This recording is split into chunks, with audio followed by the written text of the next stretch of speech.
नमस्कार, आप सभी को स्वागत करता हूं गुरुकुल दावसन नॉलेज चैनल में। आशा कर रहा हूं कि आप लोग आपकी आध्यात्मिक उन्नति के लिए कुछ प्रयास कर पा रहे होंगे।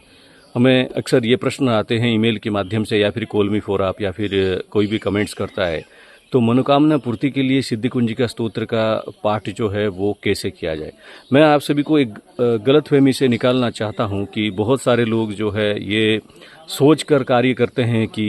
जैसे सिद्धि कुंजिका स्तोत्र में लिखा गया है कि कोई भी कार्य सफल हो जाता है। ये बात सही तो है, लेकिन ये बात उसी पर कार्य करता है जो भगवती की भक्ति करता है, आराधना करता है या फिर भगवती की जो है सेवा करता है। और आप इस बात का भी सुनिश्चित आप इस बात का जो है एक आप अपने अंदर में इस बात को पूरी तरह से समझ लीजिए कि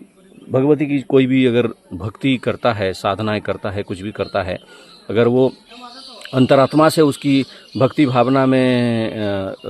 गति करता है, मतलब भक्ति भावना में रहता है, वो कभी कुकर्म नहीं कर सकता, वो सुकर्म ही करेगा। और सिद्ध कुंजिका स्तोत्र बेसिकली उन सभी लोगों के लिए है जो सुकर्म करना चाहते हैं और सुकर्म कर रहे हैं, और उनकी सुकर्म की जो सिद्धि है वो भगवती कैसे कराएंगी उनके ऊपर ही छोड़कर ही साधना को करना चाहिए। मेरे हिसाब से जो लोगों का प्रश्न ये आता है कि सिद्ध कुंजिका स्तोत्र का कितनी बार पाठ करने से जो है मनोकामना पूर्ति हो जाता है या फिर कैसा सिद्ध हो जाता है, मैं कहना चाहूँगा अगर आपकी कर्म जो है सुकर्म है, अगर आपकी मनोकामना शु मनोकामना है, कु मनोकामना मतलब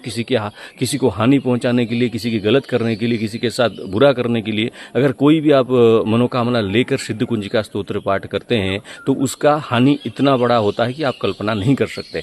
देखिए, ये बहुत समय में ऐसा होता है कि जब आप संपूर्ण रूप से अपने आप में एक सरल मार्ग में चल रहे हो और कोई आपका हानि पहुंचा रहा है, चाहे वो कोई ऊर्जा है, कोई भी गलत चीज़ है, कुछ भी है, तो उस क्षेत्र में आप उससे बचाव के लिए प्रार्थना करके कर सकते हैं। लेकिन सिद्ध कुंजिका स्तोत्र पाठ करने वाले व्यक्ति को हमेशा ये जान लेना चाहिए कि भगवती की अनुष्ठान और उपासना सदैव ही अपनी मन को स्वच्छ रखकर करें। वैसे तो अगर सिद्ध कुंजिका स्तोत्र को कोई देवी साधक, कोई भगवती का उपासना करने वाला अगर पाठ करता है, नित्य 3 बार पर्याप्त है उसकी मनोकामना को पूर्ति करने के लिए। अगर वो व्यक्ति बिल्कुल भी आसान भाषा में कहें तो वो व्यक्ति अगर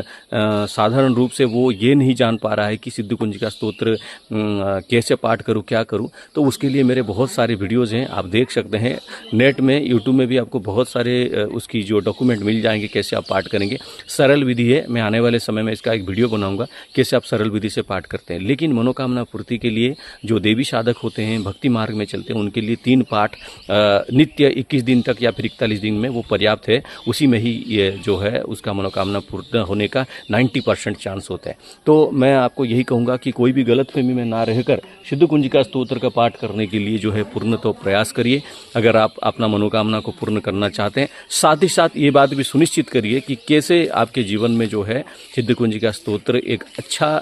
परिवर्तन दे सके। ऐसा नहीं कि आप नकारात्मक से भरे हुए हैं और सिद्ध कुंजिका स्तोत्र का पाठ कर रहे हैं, उससे आपको कुछ लाभ मिलने वाला नहीं है, ना ही आपके जीवन में कुछ प्रगति आपको दिखेगा। बहुत बहुत धन्यवाद जिस प्रकार से आप लोग हमारे वीडियो को शेयर कर रहे हैं और वीडियो को देख भी रहे हैं। मैं यही कहूँगा, आने वाली मेरी प्रयास यही रहेगा कि अपनी समय में से थोड़ा निकाल कर आप लोगों के निमित्त कुछ अच्छे से वीडियो लेकर आ पाऊँ। जय माई की।